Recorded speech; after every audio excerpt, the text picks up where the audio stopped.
दोस्तों, इंसानी तारीख जुल्म जबर से भरपूर है। एक तरफ वो मुआशरे हैं जिन्होंने अपने ऊपर होने वाले जुल्म, जबर, नाइंसाफ़ी और ज़्यादती के ख़िलाफ़ आवाज़ बुलंद की और अपनी फ़हम फ़रासत और दानाई के साथ उसको हल किया। लेकिन दूसरी जानिब वो मुआशरे भी हैं जिन्होंने खामोशी के साथ जुल्म जबर को सहा और उसके ख़िलाफ़ आवाज़ बुलंद नहीं की। लेकिन जिन मुआशरों ने नाइंसाफ़ी, जबर और ज़्यादती के ख़िलाफ़ आवाज़ बुलंद की, उसकी सबसे बड़ी वजह ये थी कि उन्होंने इस उसूल को अपनाया और इस बात का इकरार किया कि ताकत का गलत इस्तेमाल गलत है, और वो चाहे किसी के भी साथ हो, नाइंसाफ़ी हो, जबर हो, ज़्यादती हो, वो गलत है और नहीं होना चाहिए। और कमज़ोर को दबाना उसूली तौर पर उन्होंने गलत समझा। यही वजह है कि हम देखते हैं कि जब भी तारीख़ में इन मुआशरों पर जुल्म हुआ तो उन्होंने उसके ख़िलाफ़ आवाज़ बुलंद की। लेकिन दुनिया में जब भी किसी पर जुल्म हुआ उन्होंने उसके ख़िलाफ़ भी आवाज़ बुलंद की। लेकिन वो मुआशरे जिन्होंने इस उसूल को नहीं अपनाया, जिन्होंने ताकत के गलत इस्तेमाल को गलत नहीं समझा, जिन्होंने कमज़ोर को दबाने को गलत नहीं समझा, जिन्होंने इस्तेहसाल को गलत नहीं गर्दाना, हमने देखा कि उन पर जब भी जुल्म हुआ तो उन्होंने उसके ख़िलाफ़ भी आवाज़ बुलंद नहीं की और ख़ामोशी इख्तियार की। इनफैक्ट जब दुनिया में कहीं भी जुल्म हुआ उन्होंने खामोशी ही इख्तियार की और उसके ख़िलाफ़ आवाज़ बुलंद नहीं की। हम देखते हैं कि आज जब फ़लस्तीन पर इसराइल की जानिब से जारहाना इक़दामात किए जा रहे हैं तो हम देखते हैं कि हम पाकिस्तानी उस पर आवाज़ बुलंद कर रहे हैं, बल्कि यूरोप का मुआशरा भी उस पर आवाज़ बुलंद कर रहा है। क्यों? इसलिए नहीं कि उनकी कोई जज्बाती वाबस्तगी है, बल्कि असल वजह यह है कि वो इस बात को दुरुस्त समझते हैं कि ताकत का गलत इस्तेमाल नहीं होना चाहिए और जुल्म नहीं होना चाहिए और कमज़ोर को दबाया नहीं जाना चाहिए। लेकिन हम जो पाकिस्तानी इस मोरल स्टैंड पॉइंट में कहाँ स्टैंड करते हैं? हमारा क्या स्टैंड पॉइंट है? हमारी क्या आइडियोलॉजिकल स्टैंड पॉइंट है? क्या हम ताकत के गलत इस्तेमाल को गलत समझते हैं? क्या हम कमज़ोर को दबाने को गलत समझते हैं? या क्या हम इस्तेहसाल के ख़िलाफ़ हैं? तो हम देखते हैं कि हमारी जज्बाती वाबस्तगी है जिसकी बिना पर हम फ़लस्तीन के हक़ में आवाज़ बुलंद करते हैं। हम कमज़ोर को दबाने के ख़िलाफ़ नहीं हैं। मैं ऐसा क्यों कह रहा हूँ? हम देखते हैं कि हमारे यहाँ जो माइनॉरिटीज़ हैं, जो जुल्म और बर्बरियत का शिकार हैं, जिनको फोर्सफुली कन्वर्ट किया जाता है, जो मेन स्ट्रीम का हिस्सा नहीं है, जो कमज़ोर हैं, गरीब हैं, पस्त हाल हैं, उनके लिए हम उस तरह आवाज़ बुलंद नहीं करते जिस तरह कि हम किसी मुसलमान के लिए आवाज़ बुलंद करते हैं। तो हमें यूँ समझ में आता है कि हम लोग ताकत के गलत इस्तेमाल के ख़िलाफ़ नहीं हैं। तो इससे ये सवाल जन्म लेता है कि क्या बतौर मुआशरा, क्या बतौर सोसाइटी हम हैव्स में आते हैं या हैव नॉट्स में आते हैं? क्या हम ताकतवर हैं या कमज़ोर हैं? दोस्तों, ग्लोबल हंगर इंडेक्स 2022 के मुताबिक पाकिस्तान 122 भूखे ममालिक में से, या वो ममालिक जो भूख और इफलास का शिकार हैं, उनमें 102nd नंबर पर रैंक करता है, जिससे ये जाहिर होता है कि पाकिस्तान बतौर मुआशरा हैव नॉट्स में आता है और हैव्स में नहीं आता। यानी कि हम बतौर मुआशरा कमज़ोर हैं, हमारी कई ख़राबियाँ हैं जिनको ठीक करने की ज़रूरत है, लेकिन हम ख़ुद को ताकतवर ख्याल करते हैं। और सिर्फ हम ही नहीं, ये गलत फहमी हमारे मुआशरे की जानिब से, हमारी एलीट्स की जानिब से, या हमारे जो तबकात यहाँ मौजूद हैं उनकी जानिब से हमें दी गई है।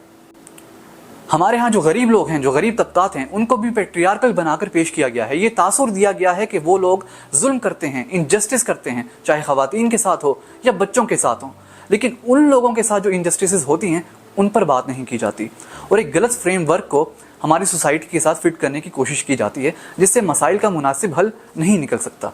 अगर मसाइल का हल अखज़ करना है तो ये समझना होगा कि इनजस्टिस को इन द फर्स्ट प्लेस हमें रोकना है।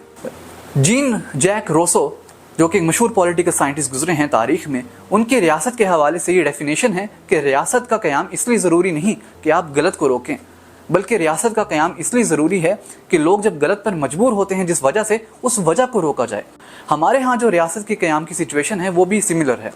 हमारे यहाँ रियासत के क़याम की ज़रूरत या कानून को सख्त करने की ज़रूरत या लोगों को कानून के मातहत करने की ज़रूरत इसलिए नहीं कि वो गलत करते हैं, बल्कि उन लोगों को कानून के मातहत करने की ज़रूरत है कि जिनकी वजह से लोग वायलेंस इख्तियार करते हैं, जिनकी वजह से लोग फ्रस्ट्रेशन का शिकार होते हैं, गुर्बत का शिकार होते हैं, जिनके जुल्म, इनजस्टिस, बर्बरियत की वजह से, जिनके मुआशी इस्तेहसाल की वजह से लोग हमारे यहाँ गरीब होते हैं, गरीब तबकात जन्म लेते हैं और वो फ्रस्ट्रेशन का शिकार होते हैं और फिर अपने जैसे गरीब पर, कमज़ोर पर जुल्म करते हैं।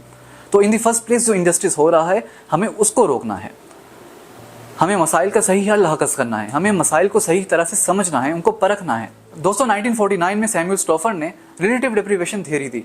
इस थ्योरी का मानना है कि जब लोगों के साथ नाइंसाफ़ी होती है, जब उनके साथ गलत सलूक बरता जाता है, तो वो फ्रस्ट्रेशन का शिकार होते हैं और अनारकी इख्तियार करते हैं اور इस अनार्की का टारगेट वो तबकात होते हैं, वो लोग होते हैं कि जिनकी वजह से वो लोग बुरे हाल का शिकार होते हैं या पस्त हाल बनते हैं। तो हमें ये समझने की ज़रूरत है कि जिनको हम पेट्रियार्कल या जिनको हम जालिम के तौर पर पेश कर रहे हैं, क्या वाकई में वो कमज़ोर हैं या ताकतवर हैं, इसको समझना बहुत ज़रूरी है। और हकीकत में ताकतवर कौन है जिसकी वजह से वो कमज़ोर लोग जो अनार्की इख्तियार करते हैं फ्रस्ट्रेशन में, और फिर हम उनको ताकतवर समझकर उनको मज़ीद कानून के शिकंजे में लाने की कोशिश करते हैं, तो होता ये है कि वो मज़ीद फ्रस्ट्रेशन का शिकार होते हैं और इससे सिचुएशन मज़ीद एस्केलेट करती है। तो अगर मसाइल का हल निकालना है तो कानून के शिकंजे में गरीब लोगों को नहीं लाना, बल्कि उन ताकतवर लोगों को लाना है जिनकी वजह से आम लोग फ्रस्ट्रेशन का शिकार होते हैं और अनार्की का रास्ता इख्तियार करते हैं। और वो फ्रस्ट्रेशन हमें औरतों पर, बच्चों पर, कमज़ोर लोगों पर नज़र आती है। दोस्तों, अब ये सवाल बनता है कि अगर हम कमज़ोर हैं, अगर बतौर मुआशरा हम ताकतवर नहीं, तो ये गलत फहमी हमने क्यों पाली और कैसे पाली, और किसने हमें ये गलत फहमी दी कि हम लोग ताकतवर हैं या हम लोग कमज़ोर नहीं हैं। तो हमारे अगर मुआशरे का मुतालिया किया जाए, अगर हमारी आइडियोलॉजिकल स्टैंड पॉइंट को समझा जाए, जिसमें कमज़ोर को दबाने को गलत नहीं ख्याल किया जाता, ताकत के गलत इस्तेमाल को गलत नहीं माना जाता, हमारे यहाँ आइडियोलॉजिकल पॉइंट ऑफ व्यू फिर क्या है? वो ये है कि हम लोग मुसलमान हैं। यही वजह है कि जब किसी मुसलमान पर जुल्म होता है तो हम उसके खिलाफ आवाज़ बुलंद करते हैं, सिर्फ इसलिए क्योंकि वो मुसलमान हैं। अगर थ्योरेटिकली देखा जाए तो अगर वही मुसलमान मुल्क या वो मुसलमान तबका अपने तोसी पसंदाना इक़दाम के ज़रिए किसी और अपने जैसे मुसलमान को ही अगर दबाएगा, उसके खिलाफ अगर इस्तेहसाल करेगा, उसको जुल्म करेगा उस पर, तो हम उसके खिलाफ आवाज़ बुलंद नहीं करेंगे, क्योंकि हमारी जज्बाती वाबस्तगी है। और इस जज्बाती वाबस्तगी के ज़रिए ही हमें दूर किया गया है इस एहसास से कि हम कमज़ोर हैं, हमारे साथ इनजस्टिस हो रही हैं, हमारे साथ नाइंसाफ़ी की जा रही है। तो अगर हमें समझना है कि हम लोग कमज़ोर हैं, हमारे साथ गलत हो रहा है और उसके खिलाफ कॉम्बैट हमें करना है, उसके खिलाफ हमें रिटेलिएट करना है, तो हमें ये समझना होगा और ये मानना होगा कि हम लोग कमज़ोर हैं और मेटा नैरेटिव्स को, बड़े नैरेटिव्स को नहीं बाय करना चाहिए। बिल्कुल हम मुसलमान हैं, लेकिन बतौर मुसलमान ये हमारा हक है कि हम गलत के खिलाफ आवाज़ उठाएं, जुल्म को ना सहें। जुल्म सहना भी गुनाह है। और एक हदीस है जो ये जाहिर करती है कि अगर किसी के साथ गलत हो तो उसको बुरा कहना चाहिए, उसके खिलाफ आवाज़ बुलंद करनी चाहिए। अगर हम कुछ कर नहीं सकते तो हमें दिल ही दिल में बुरा कहना चाहिए। तो बतौर मुसलमान हमारा ये फ़र्ज़ बनता है कि हम मुसलमान होने के एहसास के ज़रिए अपने कमज़ोर होने के एहसास को ख़त्म ना करें, बल्कि उसको मज़ीद उजागर करें, क्योंकि ये हमारा बतौर मुसलमान भी फ़र्ज़ है। और बतौर मुआशरे के फ़र्द भी हमारा ये फ़र्ज़ है कि हम जुल्म के खिलाफ आवाज़ बुलंद करें और कमज़ोर होने के एहसास को पहचानें और उसूली तौर पर ताकत के गलत इस्तेमाल को गलत समझें और कमज़ोर को दबाने को भी गलत समझें।